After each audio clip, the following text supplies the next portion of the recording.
Hey everybody, I'm JCK from the Missing Manual Show, and I'm here with my co-host. Julia Levy. Hey, everyone. Hey, Awesome. GCK. We were Hey, just talking about our dogs and smelly dogs and dog grooming. My boss, my four-legged boss Ellis, is sleeping at my feet, but it wouldn't be surprising if she came with a squeaky toy at some point. I love that for you. My four-legged boss is in the other room, but she is a little bigger than Ellis. She's 150 pounds, and just sharing with Julia that she is going to the groomers after we record this in our next video. So, what are we talking about here today, Julia? Friction. Yes. What is friction? What's good friction? What's bad friction? And I know you've written a couple pieces on LinkedIn about it. I feel like a lot of the tech vendors that I've been working with talk about friction in your talent acquisition processes and how their technology can address the friction. It seems like it's the word du jour right now. It definitely seems like the word du jour. And so, for a little bit of context, again, I have been writing about friction recently. At my team at GPS Worldwide, we started a book club. And the first question was like, well, what book do you want to have to do for this? And I just keep circling on this idea of friction. And I think one of the issues that I've seen is, again, I lost my memory back in 2020. And when I came back or was re experiencing kind of the world of TA, one of the things that was really interesting with me or to me is that I viewed friction as a bug, but a lot of my peers viewed it as just like the normal operating course of doing things. And so there was so much friction that we would have in our process, or things that were deterring us from candidates, or that we were making harder. And people just like assumed that it was okay. Have you seen that too, Julia? Yeah, I have. I've always liked putting a little friction into processes, but I think of it around candidate attraction in the sense of you want to have a little friction where the people that are right for your company or your job will opt in, and the people that you don't want, who aren't a match for the culture, etc., whatever, opt out. I've been leading talent acquisition teams and started out as a recruiter. Friction in the process typically were things like you need 10 different approvals in order to get a rec opened. That is not good friction, right? You need to make sure that your process has the right level of approvers for the type of role. So maybe a VP level role has more approvers than a retail sales associate. And I think there's proper friction that you can put in the process, or friction we put on candidates around how many interviews they're going to go through. I don't think it's a good idea to have like a Hunger Games scenario where whoever makes it to the very end is the winner, and that you put candidates through these crazy processes. So there's a lot of opportunities in your talent acquisition processes to remove friction and make things a better experience, but there's opportunities to add good friction into the process as well. Absolutely. I love that idea of adding good friction because you're right. This isn't like with customer acquisition where we want everybody to come be our customer, right? With talent acquisition, we are trying to deter the wrong people and attract the right people. And when you have AI tools that have come in too, more so on the candidate side, like what we're seeing is we're often seeing massive floods with some of these roles as well. So we're getting bot applies, we're getting, sometimes bad actors applying. Like there's a lot that's going on. And again, we're not saying let's remove friction to make that easier. Friction is something that we want to intentionally apply at different pieces, but there's also a piece of it for me. So like I don't know, when I'm sitting back at the end of the day, I always like to look at like one thing you'll hear me talk about a lot is like issue mitigation versus symptom mitigation. And so like what's the underlying issue that we're seeing right now, or that we're seeing kind of circle around the periphery? And for me, when it comes to AI, one of the issues, again, not symptoms, but one of the issues that I see is that people aren't addressing friction in their processes prior to deploying AI.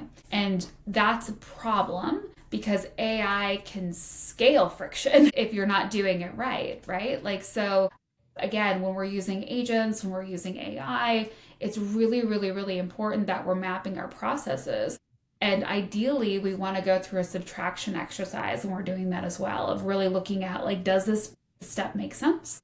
And we want to almost peel back that onion to get to the core process before we then go and layer in automation. I totally agree with you. What I've seen happen over the last year or so is people are automating bad processes. So Yes. you're just pushing people through bad processes at a higher rate, which doesn't help anyone. It doesn't help anyone. And like, honestly, I have a real life example of this. So had friction with my printer in my office. So I recently went through a program and got a certificate from Johns Hopkins. I was really excited about it. Went to print off my certificate. Yeah, cheers, yay me. I was super proud of myself, and I went to go print it off, and my printer was like, hey, you need ink. And so I had ink, went and installed the ink, and in the process of that, I updated the software. Well, the software got smart, Julia, and now it knows that I was using generic ink and it won't let me print with generic ink. And so I was like, this is bonkers. And so the funniest thing is like, I'm like, okay, so I did a cost benefit analysis to buying this ink, and it was about half the cost of buying a new printer. And so I was like, I'm just going to buy the new printer. So I got the new printer, same brand, got it here, started to unload it, and went to go through the like setup process for it, and it didn't work. And there was like, so they had leveraged agents to be able to create this cool, you go to this website, like 123, blah, blah, blah. And it's supposed to, you go through this kind of form capture and you say what type of printer you have, and it's supposed to walk you step by step through then setting up the printer. But it didn't work. And there was no way to manually do it. And it was so interesting, Juliet, because what I realized is like, I went from, I'm going to make this work and try it out, to this isn't worth my time, I'm going to go return the printer, in a course of like 2 minutes, right? Mm-hmm. And so friction also can be something, when we think about it from the candidate side, that's like deterring people to completely abandon the process in the first place, right? So if we don't have understanding of where those journey points are and where we are seeing those kind of like abandonment decisions, right? We can't actually design something that's going to work for us. And so I'll pause there for a second. In your situation with the printer, are you going to buy that brand of printer again? You're going to go choose something different.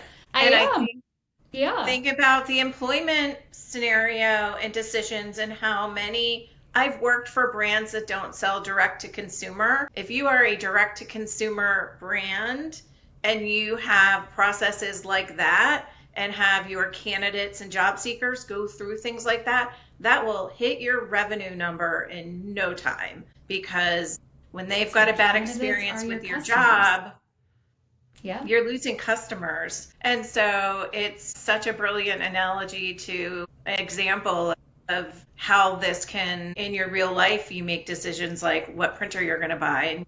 Whether it's HP or Brother or whoever, you'll have to tell me offline. So as I was sitting there and looking at like, what are some of the underlying issues of what we're seeing here in our space, one of those issues was it related to friction, and the fact that so many of us, it seems, have gotten used to friction just being the way of the game.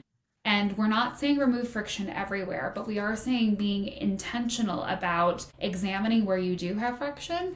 And again, our goal should be to make the right things easier and the wrong things harder. And there's ways that you can, deploy friction in a way to make that work. And so we're doing at the GBS, my team at GBS is doing a book club. And the book that I picked for my first book club that I'm running is called The Friction Project. And it's by Bob Sutton and Huggy Rao. And this literally, it says on the front, is how smart leaders make the right things easier and the wrong things harder. And so this book is all about destructive friction, understanding friction, and unpacking the skills that skilled friction fixers have and how to make change happen within your organization. And will you hold it up again so people can? Friction Project. And we're going to be kicking this off starting next week. The way it's going to work is I've created low friction asynchronous guides for people to do for like weeks 1, 2, and 3. And then there's a guide for week 4, but week 4, we're going to do a Zoom call, and anybody who wants to join can join for that Zoom call.